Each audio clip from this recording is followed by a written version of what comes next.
Hi வணக்கம். இன்னைக்கு பாருங்கள் தயிர் சாதம். அதை எப்படி செய்யுதுன்னு சொல்லி தரேன் கேளுங்க. நல்லா தயிரை கெட்டி தயிராக வச்சுக்கோங்க.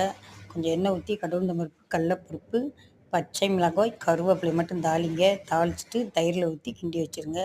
அது பாருங்கள் தொட்டுக்கிறதுக்கு அருமையான வடை செஞ்சுருக்கேன். ஆமாம் பாருங்கள் சூப்பராக இருக்கும். தயிர் சாதத்துக்கும் வடைக்கும் அருமையாக இருக்கும். கொஞ்சம் நார்த்தங்காய் ஊறுகாய் வேறு. அவ்வளோதான் இன்றைக்கி எங்களுடைய மதிய சாப்பாடு. பாருங்க நான் வந்து ஆஸ்பத்திரிக்கு போயிட்டு வந்தோம். கொஞ்சம் லேட் ஆயிடுச்சு. அப்போ கடையில் வந்து வடை கேட்டார் எங்கள் வீட்டுக்காரு. வடை வந்து உங்களுக்கு ஒரு வடை ரூ. 8 இங்கே.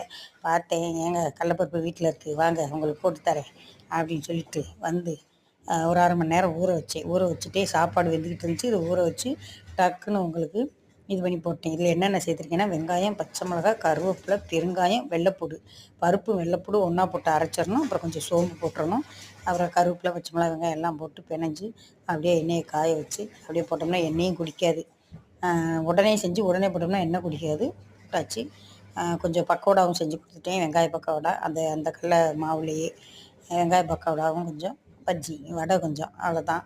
இன்றைக்கி இந்த தயிர் பாருங்கள் தாளிச்சிருக்கேன் பார்த்தீங்களா. இதுக்கு என்னென்ன போட்டிருக்கேன்னா கடுகுளுந்தம்பருப்பு, கருவேப்பிலை, கடலப்பருப்பு, பச்சை மிளகாய் அவ்வளோதான் போட்டிருக்கேன். வரமிளகா போட்டோம்னா உங்களுக்கு கலரு கருப்பாயிரும். பச்சை மிளகா போட்டோம்னா நல்லா வெள்ளையாக இருக்கும். இவ்வளோ தான் போட்டிருக்கேன். இதில் உப்பு போட்டுருங்க.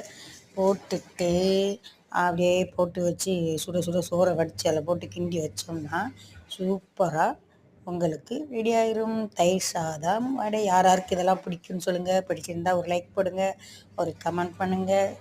ஆமாம், சப்ஸ்கிரைப் பண்ணுங்கள். நன்றி, வணக்கம் மக்களே. பாருங்கள், என்னோடய வீடியோலாம் பாருங்கள்.